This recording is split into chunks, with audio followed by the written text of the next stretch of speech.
ನಮಸ್ಕಾರ ಬಂಧುಗಳೇ, ಇದು ತುಮಕೂರು ಜಿಲ್ಲೆಯ ಗುಬ್ಬಿ ತಾಲೂಕು ಹೇರೂರು ಅಂತ ಬರುತ್ತೆ. ಹೇರೂರಿಂದ ಸ್ವಲ್ಪ ಮುಂದಕ್ಕೆ ಬಂದರೆ ನೋಡಿ ತೋಟಗಳು ಎಲ್ಲ ಬರ್ತವೆ.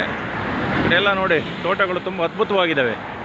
ನೋಡಿ ಎಲ್ಲ ಚೆನ್ನಾಗಾಗಿದೆ, ಫಸಲು ಗಿಸ್ಲೆಲ್ಲ ಚೆನ್ನಾಗಿ ಬಿಟ್ಟಿದೆ, ಒಳ್ಳೆ ತೇವಾಂಶ ಇದೆ.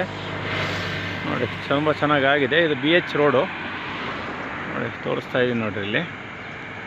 ಇಲ್ಲಿ ಇಲ್ಲೆಲ್ಲ ಊರು ಪಾರು ಎಲ್ಲ ಇದೆ, ಊರೆಲ್ಲ ಏನು ತೊಂದರೆ ಇಲ್ಲ. ನೋಡಿ ಇದೆಲ್ಲ ಇನ್ನೂ ಎಲ್ಲ ಡೆವಲಪ್ಮೆಂಟು ಆಗಿದ್ದಾವೆ. ಕೆಲವರು ಬಡಬಗ್ಗರೆಲ್ಲ ಇದ್ದಾರೆ ಪಾಪ, ಅವರಿಗೆ ಮನೆ ಮಠಗಳು ನೋಡಿ ಇಲ್ಲೆಲ್ಲ ತೋರಿಸ್ತಾ ಇದ್ದೀನಿ. ಎಲ್ಲ ಸಣ್ಣ ಸಣ್ಣ ಮನೆಗಳು ಮಾಡ್ಕೊಂಡಿದ್ದಾರೆ, ಇನ್ನೂ ತೆಗ್ದಿಲ್ಲ. ಇವತ್ತೇನು ಸರ್ಕಾರ ಎಲ್ಲ ಯೋಜನೆ ಕೊಟ್ಟಿದೆ, ಆದರೂ ಕೆಲವರಿಗೆ ಗೊತ್ತಿರುತ್ತೆ, ಕೆಲವ್ರಿಗೆ ಗೊತ್ತಿಲ್ಲ. ಇದನ್ನು ಗೊತ್ತುಪಡಿಸೋ ಅಂಥ ಮಹಾನ್ ಭಾವರು ಯಾರೂ ಇಲ್ಲ ಈ ಸಮಯದಲ್ಲಿ. ಮಾಡಬೇಕು ಅವಾಗೆಲ್ಲ. ಈಗ ನಾವು ದುಡ್ಡು ಕೊಡೋಕ್ಕಾಗಲಿಲ್ಲ ಅಂದ್ರೆ ಒಂದು ಒಳ್ಳೆ ಕೆಲಸನಾದರೂ ಮಾಡಿಕೊಡ್ಬೇಕು, ಹೇಳ್ಕೊಡ್ಬೇಕು ಅವರಿಗೆ.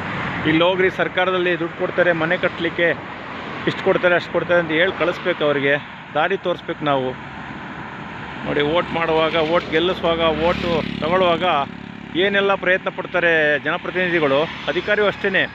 ಹೇಳ್ಕೊಡ್ಬೇಕು ಅವರಿಗೆ, ಹೋಗ್ರಪ್ಪ ಇಂಥ ಮನೆಗಳನ್ನೆಲ್ಲ ಕೆಡಬಿಡಿ, ಹೆಂಚಿನ ಮನೆ ತೆಗೀರಿ.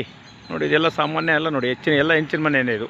ಇದು ಬಾಲಾಜಿ ಛತ್ರ ಬರುತ್ತೆ, ಚೌಟ್ರಿ. ಆ ಚೌಟ್ರಿ ಎದುರುಗಡೆ ನೋಡಿರಿ ಎಲ್ಲ ಪಾಪ ಇನ್ನೂ ಎಲ್ಲ ಕೆಲವರು ಇದ್ದಾರೆ, ಬಡತನದ ರೇಖೆಯಲ್ಲಿರೋ ಅಂಥವ್ರು ತುಂಬ ಜನ ಅವರೇ. ಇವರಿಗೆಲ್ಲ ಇಲ್ಲಿನ ಜನಪ್ರತಿನಿಧಿಗಳು, ಅಧಿಕಾರಿಗಳು ಸ್ವಲ್ಪ ಸಪೋರ್ಟ್ ಅಂತ ಏನಿದೆಯೋ ಅದನ್ನು ಮಾಡಿಕೊಡ್ಬೇಕು ಅವರಿಗೆ.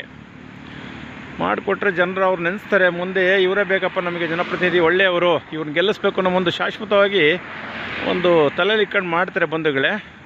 ಮಾಡಿ ಸಹಾಯ ಮಾಡಿ, ಬಡ ಜನರಿಗೆ ಮಾಡೋದಲ್ಲಿ ಇನ್ನು ಯಾರೇ ಮಾಡ್ತೀರಾ ಸ್ವಾಮಿ, ಇರೋರಿಗೆ ಮಾಡೋದು ಬೇಡ, ಇಲ್ಲದೇ ಇದ್ದರಿ ಮಾಡಿ, ನಿಮ್ಮನ್ನು ನೆನೆಸ್ಕೊಂತಾರೆ ಅಂಥವ್ರಿಗೆ ಮಾಡಿ ಬುದ್ಧಿ. ನಮಸ್ಕಾರ. ಜೈ ಕರ್ನಾಟಕ, ಜೈ ಭಾರತ.